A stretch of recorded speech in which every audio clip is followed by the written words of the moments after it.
It's time for another episode of Raising Courageous Leaders by Mr. Bunke Shipalana. That's my dad. So today, Bonke, we are talking about pain. And boy, oh boy, have we experienced a lot of it in the past year. Maybe let's talk about, why it is that today you wanted to focus particularly on pain.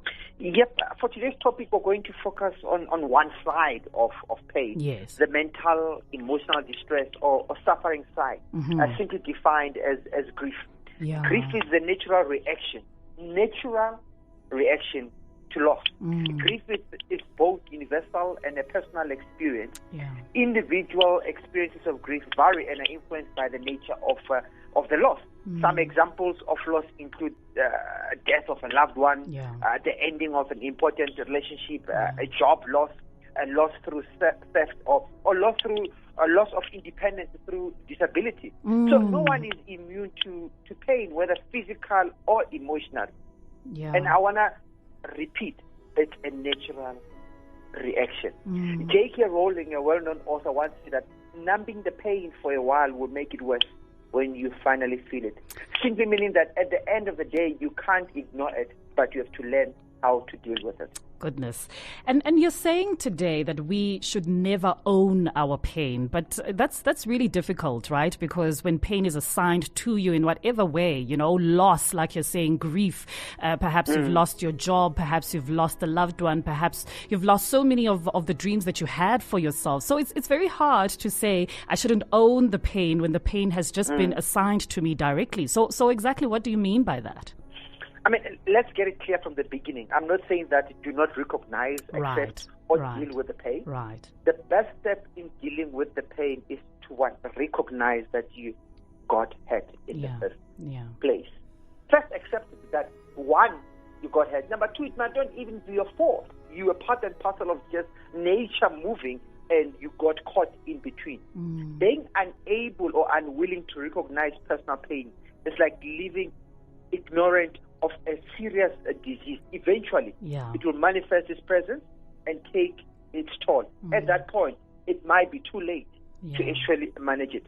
Never owning the pain refers to differentiating between action and personality, or differentiating between behavior and personality. Personality is taken to be what we are, while behavior is what we do. Yes. We cannot change what we are, but we can change what we do. Can you imagine if we were to define ourselves based on our action or behavior? I mean, we all have failed one way or another, either at school, relationship-wise, or at work, or trying to lose weight, or whatever. We all have failed one way or another. But I want to remind you that you are not a failure. You are just a person who failed. So you have to disconnect who you are and the result that you're actually experiencing. Because if you adopt the result and plant them as a seed, they will end up having roots in your life, and you will start calling yourself based on the result, not based on who you are. Never owning the pain refers to focusing on your personality and not your action or your behavior. How do I, become deliberate in ensuring that this pain or whatever this dark season that I'm going through doesn't swallow me whole? Because that can happen, when you recognize it and you're so consumed by grief, you're so consumed about, what it is that you have lost or who you have lost. It can be very, very easy for you to slip and allow all of this darkness to swallow you whole. So what kinds of tools do I need? Perhaps maybe that's the question I'm asking. What kind of tools do I need to ensure that, I don't lose myself in that kind of darkness? All what I'm going to share now happens in the brain, happens in the mind, happens in the soul, happens in the spirit, happens in your bedroom, in your closet, in your car, in your office. It's something that you have to deal with. Unfortunately, most people expect the world to deal with their pain. Most people expect friends and families to deal with the pain. Yes, they can be there to support you, but the work is done by you, to you, for you. 3 points. Number one, it's the pain, not your pain. The pain, not your pain. The pain, not your pain. Focus on how it impacted you rather than how you are part of it. So focus on what it means, because what it means simply means that there will be a start and a stop. Yes. There will be how to manage it. But if you don't focus on that, then you live with it, and then as a man thinketh in his heart, that's who he will become. Yeah. Eventually. So if I had to lose a loved one, I have to focus on what type of loss happened in my life. What occurred to me? Did I lose a brother? What did my brother mean to me? Yeah. And then I look at it in that way. Then I sort of not block it, but compress it into a particular compartment and say, you know what, I've lost a confidant. I've lost someone I can ask money from. I've lost 1, 2, 3, 4. Then that's what I have to deal with. But if you don't put it in a box and say, this is what has occurred to me, you will think that you have lost your life. Yeah. And then you start owning that particular pain. Yes, it's going to be painful. Yes, there is a loss. Try and define, if you can, in your mind what the loss is. Then you'll realize that there's still you and there's loss. Yeah. So if you are 100%, maybe yes, you lost 10%, but you still have 90% left. Yes. But if you don't look at the 10%, you start thinking that you've lost the entire 100%. That's one. Yeah. It's the pain, not your pain. Number 2, never, ever blame yourself. You have no power to control how the world operates or cooperate with all of us or with you. Yeah. The minute you take full blame for things that you have no control over, the things start controlling you. The minute you take blame for things that you have no control over, the things will start to control you.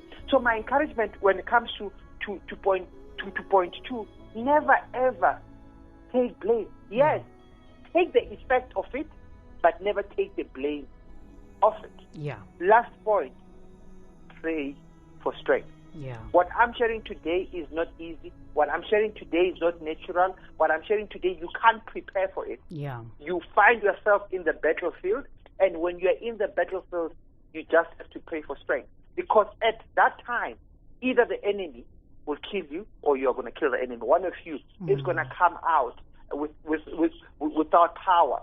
So you have to decide at that time, am I going to fight on to hold on to who I am and know that, yes, I'm going to get scars, lifetime scars from this battle, or I'm just going to give up and lose this particular battle. Yeah. So you have to pray for strength just to hold on, Yes. to get through the tipping point, and then you can get to the other side of the mountain. And when you look back, you realize that there's victory in you. You realize that, yes, I have lost 1, 2, 3, but I still have 7, 8, 9, 10. Yeah. And to add to that, I mean, pray for strength is so important, because I think what also needs to happen is a mental shift, the realization that as terrible as it might feel, as funky as it might be right now, it's temporary, right? Realizing that seasons do change. Ultimately, seasons change.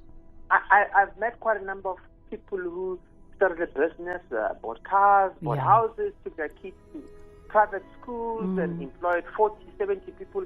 And COVID came in or something happened and they had to retrench and close the business. They had to downgrade schools, houses, and cars.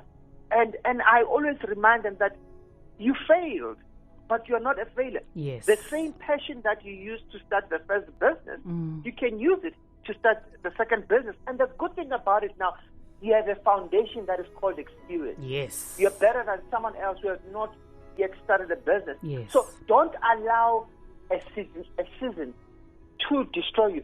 Don't allow failure to define you. I mean, as I always say, at home, it's winter now. Most of my trees are brown and they have no leaves, they're ugly. But I'm not dumb to cut them because I know come September, October, November, December, January, they'll become green again. But most of us, when the trees are dry and the leaves are on the ground, you say, oh, it's a useless tree, you can't get a shade out of it, and you cut it. And then when it's time for summer now, we've got no shade. Yeah. And the same applies to me and you. When we're going through winter season, let's remember that summer season is coming. Yes. As long as you're connected to the ground with your roots, as long as you're praying for strength, one way or another, you'll come out victorious.